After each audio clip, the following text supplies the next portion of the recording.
Good morning, Mustangs. Miss Jones here, and I wanted to read chapter 3 of our book, Charlotte's Web.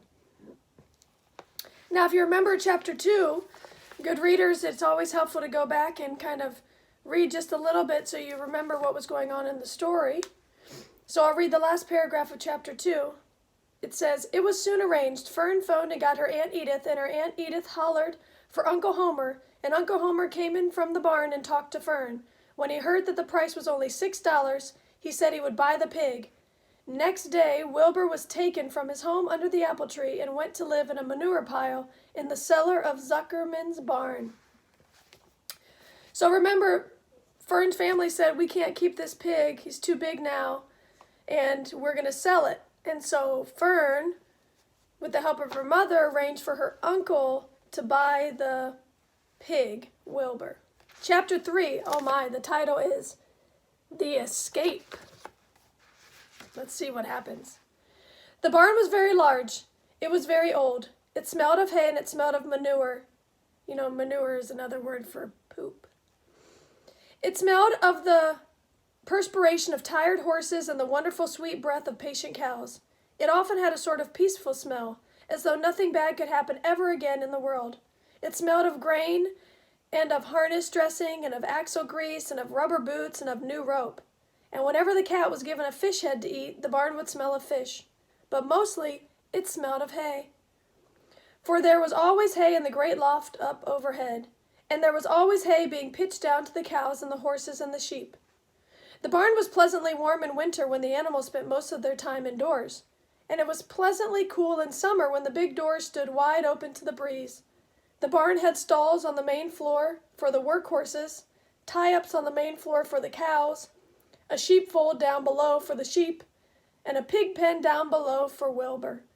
And it was full of all sorts of things that you could find in barns: ladders, grindstones, pitchforks, monkey wrenches, lawn mowers, snow shovels, axe handles, milk pails, water buckets, empty grain sacks, and rusty rat traps.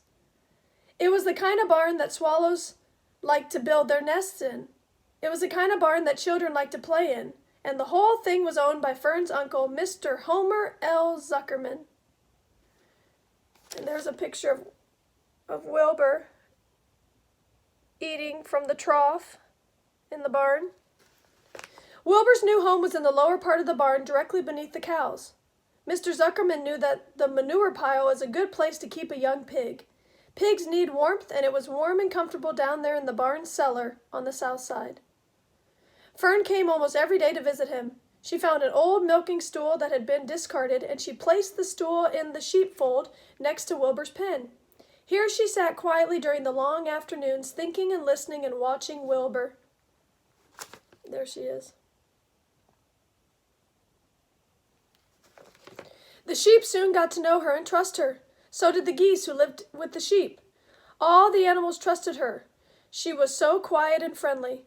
Mr. Zuckerman did not allow her to take Wilbur out, and he did not allow her to get into the pig pen. But he told Fern that she could sit on the stool and watch Wilbur as long as she wanted to. It made her happy just to be near the pig, and it made Wilbur happy to know that she was sitting there right outside his pen. But he never had any fun. No walks, no rides, no swims. One afternoon in June, when Wilbur was almost 2 months old, he wandered out into his small yard outside the barn. Fern had not arrived for her usual visit. Wilbur stood in the sun, feeling lonely and bored. "There's never anything to do around here," he thought. He walked slowly to his food trough and sniffed to see if anything had been overlooked at lunch. He found a small strip of potato skin and ate it. His back itched, so he leaned against the fence and rubbed against the boards. When he tired of this, he walked indoors, climbed to the top of the manure pile, and sat down. He didn't feel like going to sleep. He didn't feel like digging. He was tired of standing still, tired of lying down. "I'm less than 2 months old, and I'm tired of living," he said. He walked out to the yard again. "When I'm out here," he said, "there's no place to go but in. When I'm indoors, there's no place to go but out in the yard."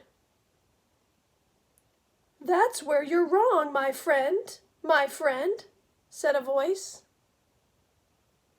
Whoa, someone is talking to Wilbur. Wilbur looked through the fence and saw the goose standing there. "You don't have to stay in that dirty little yard," said the goose, who talked rather fast. "One of the boards is loose. Push on it, push on it, and come on out."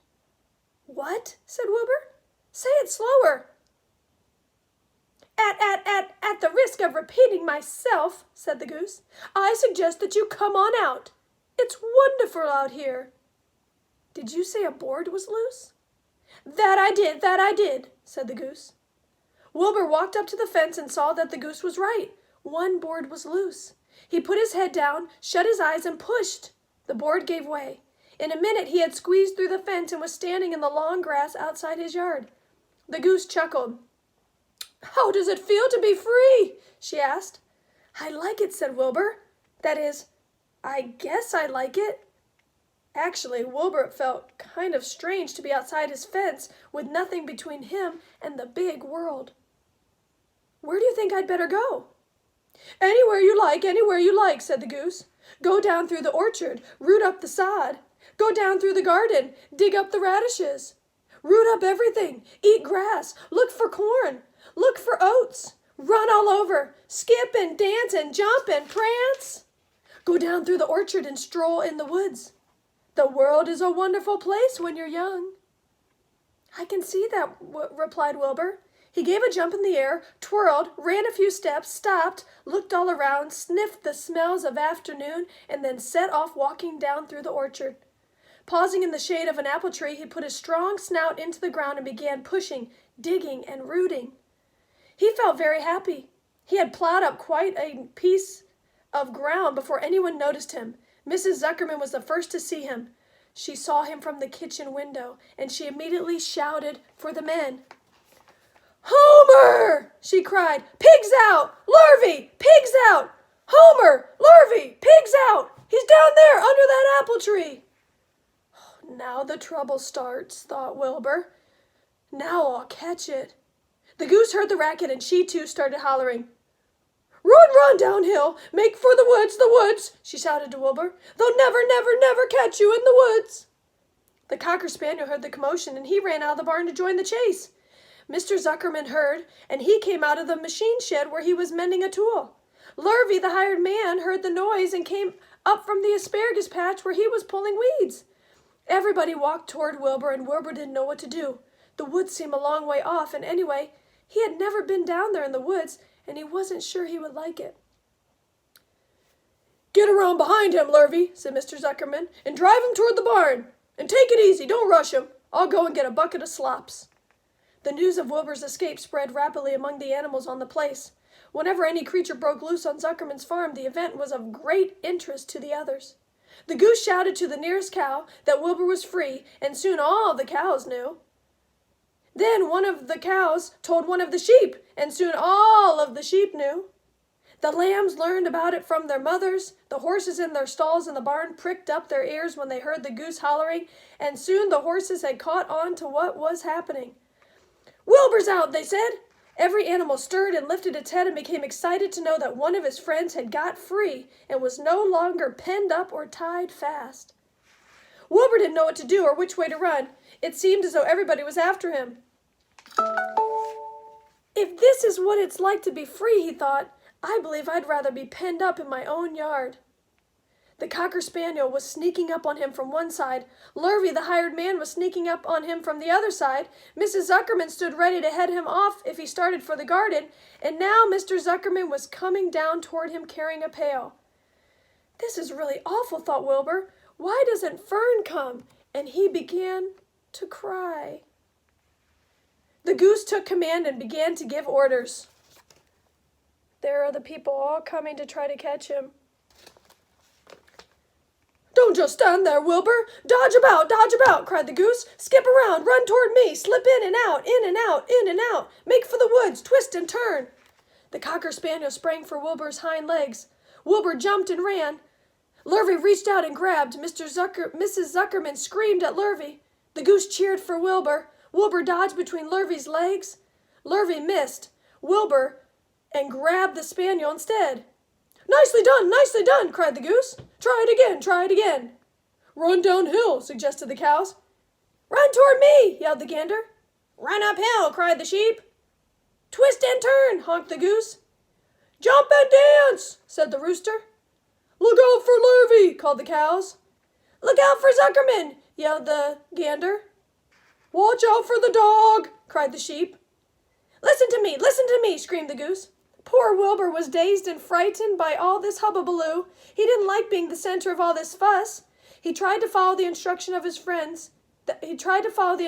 his friends were giving him, but he couldn't run downhill and uphill at the same time, and he couldn't turn and twist when he was jumping and dancing, and he was crying so hard he could barely see anything that was happening. After all, Wilbur was a very young pig, not much more than a baby, really. He wished Fern were there to take him in her arms and comfort him. When he looked up and saw Mr. Zuckerman standing quite close to him holding a pail of warm slops, he felt relieved. He lifted his nose and sniffed. The smell was delicious. Warm milk, potato skins, wheat middlings, Kellogg's cornflakes, and a popover left from the Zuckerman's breakfast. Come, pig, said Mr. Zuckerman, tapping the pail. Come, pig. Wilbur took a step toward the pail. No, said the goose. It's the old pail trick, Wilbur. Don't fall for it. He's trying to lure you back into captivity. He's appealing to your stomach. Wilbur didn't care. The food smelled appetizing. He took another step toward the pail. Pig, said Mr. Zuckerman in a kind voice and began walking slowly toward the barnyard, looking all about him innocently, as if he didn't know that the little white pig was following along behind him. You'll be sorry, called the goose. Wilbur didn't care. He kept walking toward the pail of slops. You'll miss your freedom, honked the goose. An hour of freedom is worth a barrel of slops. Wilbur didn't care. When Mr. Zuckerman reached the pig pen, he climbed over the fence and poured the slops into the trough. Then he pulled the loose board away from the fence so that there was a wide hole for Wilbur to walk through. Reconsider, cried the goose. Wilbur paid no attention. He stepped through the fence into the yard. He walked to the trough and took a long drink of slops, sucking in the milk hungrily and chewing the popover. It was good to be home again. While Wilbur ate, Lurvy fetched a hammer and some 8-penny nails and nailed the board in place. Then he and Mr. Zuckerman leaned lazily on the fence, and Mr. Zuckerman scratched Wilbur's back with a stick. He's quite a pig, said Lurvy. Yes, he'll make a good pig, said Mr. Zuckerman. Wilbur heard the words of praise. He felt the warm milk inside his stomach. He felt the pleasant rubbing of the stick along his itchy back.